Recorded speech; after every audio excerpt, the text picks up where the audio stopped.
Everybody, I have some very, very exciting news. In a rare turn of events, I have suddenly realized that I was wrong, and I now fully believe in psychics. I might even start believing in that astrology crap for all I know, but it's true. In fact, if I look at my hand here, I can see this.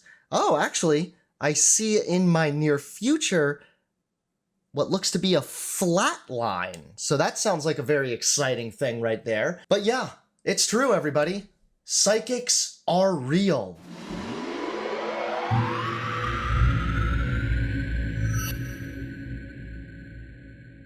So my newfound belief in the spirit world and psychic energy really comes from this little segment from Fox News over 7 months ago now. And in this clip, Jesse Waters stoops to an even lower level of depravity and brings on a psychic to talk about Trump. Yeah, I don't know what was going on over at Fox News 7 months ago, but I guess Jesse Waters just got a little bit bored from cheating on his wife and decided to bring a psychic in. Anyway, let's go ahead and check this clip out. Paula Roberts is the English psychic who is on set to give us a reading right now. I would like, Paula, for you to give me a reading on President Trump. Just the one card? One card. One card. Let's do just one card. We like that one. This is so desperate. Oh. What is that? I mean, I do recognize that I'm at Fox TV. I have a sense of loss. A sense of loss. But it's very specific. No, let me move on. It's a sense of loss. That's the card that the psychic ended up pulling in regards to President Trump. And now what are we seeing? We are seeing a hell of a lot of loss on Trump's end. And this right here is why I've now become proudly superstitious and I believe in psychics, okay? If you break a mirror in my presence, I will break your fucking face. a sense of loss. It's as if he may be thinking more about what he's lost and not still taking full advantage of what he still has. That's a great interpretation, Paula. It's true. It's true. I mean, I don't make it up. Let's see President Joe Biden. Oh man, you could just tell they're so embarrassed. They're like, what do we do? Even the psychic lady's like, I know I'm on Fox News, but like, she was probably thinking right then and there, like, should I just lie? Yeah, I bet when she first got this card, she was seriously considering whether or not she should just lie since she is on Fox News.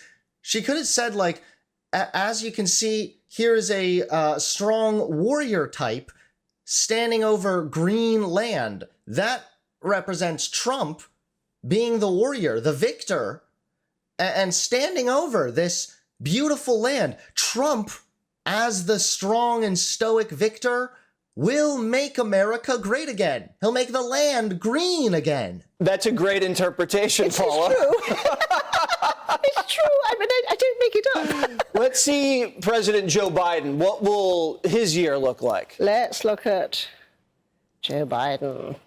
Lots and lots and lots and lots of money. Lots of money. I mean... From China?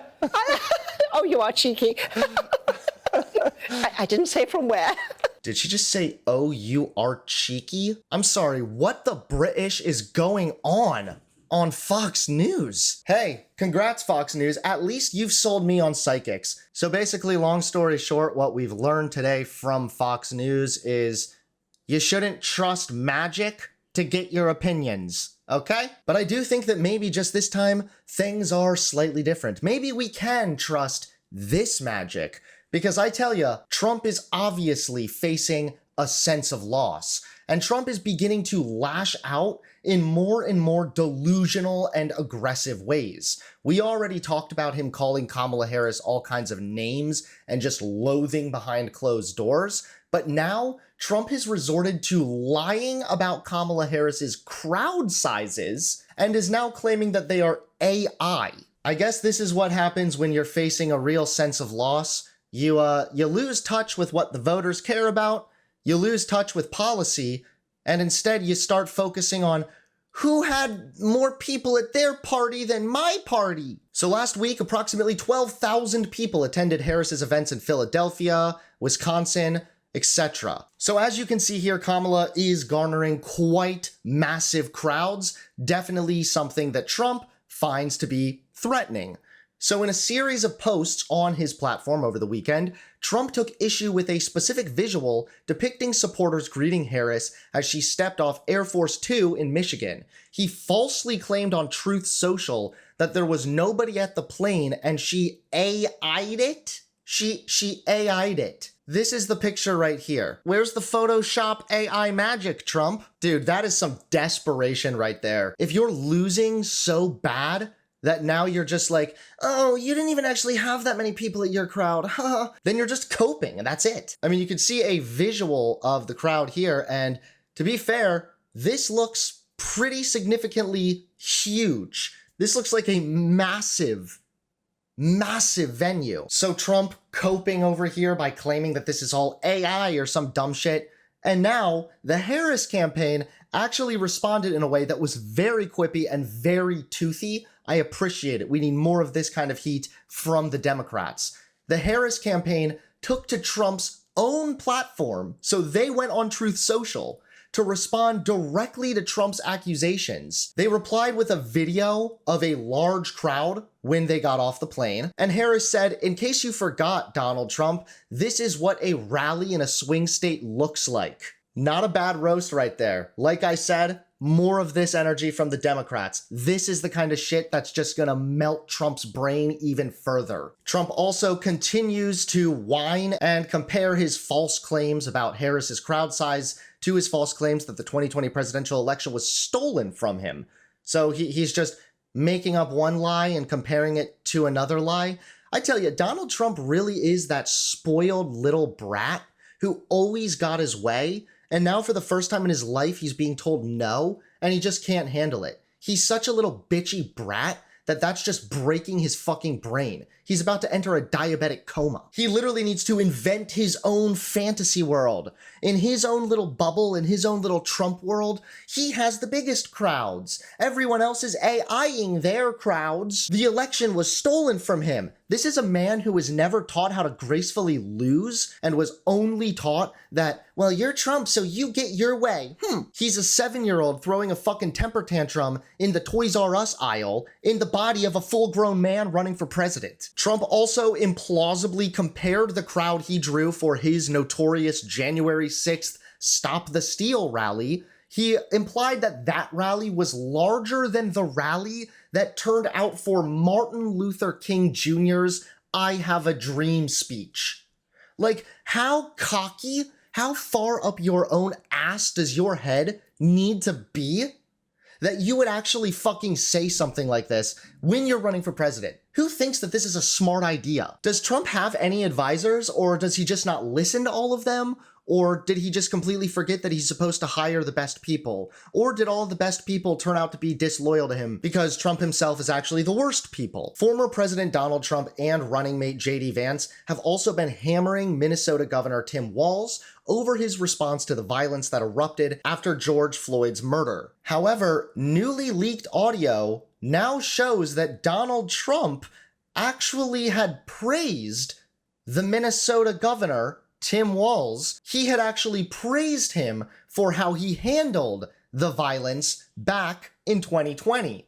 So it seems as though Trump has once again flip-flopped a little bit. In a resurfaced audio from a call with governors in 2020, then President Donald Trump is heard praising Governor Walz's response to the George Floyd protests in his state.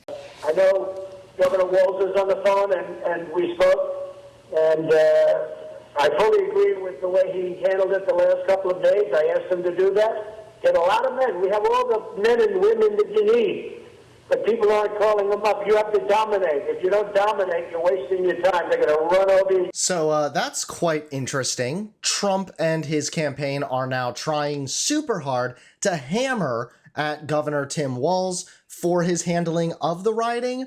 However, back in 2020, Trump was praising that very guy for his handling of those riots. So quite the flip-flop there for the Republicans. And I would say this is starting to feel more and more like a sense of loss. Now, if you don't feel like a total loser just yet, and that sense of loss hasn't fully consumed you, I'm not done.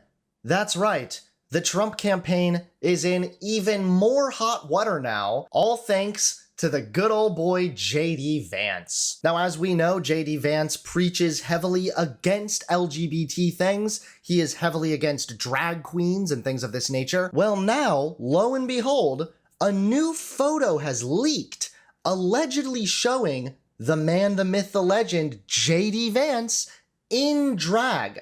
To be clear, this photo is not yet confirmed to be J.D. Vance. However, the Vance campaign has not denied that the man in the photo is J.D. Vance. So right now, it's really up for interpretation. A second photo has just leaked, and this is allegedly J.D. Vance in drag from a 2012 Halloween college party. Gosh, he's not very pretty. I definitely swipe left, pun intended. This right here was the original photo. Again, I gotta say it does look quite a lot like J.D. Vance. And now another photo has also leaked. Oh no. A spokesperson for Donald Trump's running mate did not deny that the first photo posted on X was authentic when approached for comment. The source of the alleged photo said it was taken by a classmate at Yale and sent to him. He in turn sent it to Matt Bernstein, the A Bit Fruity podcast host, who posted it online. It's from a group chat of Vance's fellow classmates and is from a friend of a friend. I believe it was grabbed from Facebook and was taken at a Halloween party. But what do you guys think? Is this just a little mix-up, a little misunderstanding? Or do you think this is once again another example of a rabidly anti-gay conservative secretly partaking in all kinds of homosexual behavior? I also just can't get over that this is allegedly from some friends of his from college in like a group chat. Like, couldn't you just see him back in the day goofing around with the bros, goofing around with the homeboys, and now all of a sudden he's set to be vice president, and ba-bam, this thing comes back to bite him in the ass? Damn. Listen, if you're gonna be anti-gay, then don't secretly be gay or do anything that makes you look kind of gay, all right? Just don't. Otherwise, you're just a hypocrite. You're a gay hypocrite. So, ladies and gentlemen, it's for this reason that I am now pro-psychic, pro-spirit world. I am ready to pretty much just sell my soul to Satan at this point. And it's all thanks to this clip, a sense of loss that was predicted by this psychic on Fox News over 7 months ago. And now, lo and behold, what are we seeing for Trump? Well, a sense of loss certainly does seem to summarize it quite well. Thanks everybody for watching, and don't forget to click that like button and subscribe to the channel so you don't miss any new videos. Also, consider becoming a member so you can get early access to videos and exclusive emotes. I'll see you all next time. I'm off to go get my crystal ball. If you want to support the channel, please consider becoming a member today. Members get early access to videos, access to all the stream VODs, and exclusive access to emotes as well. So if you'd like to support the channel, become a member today.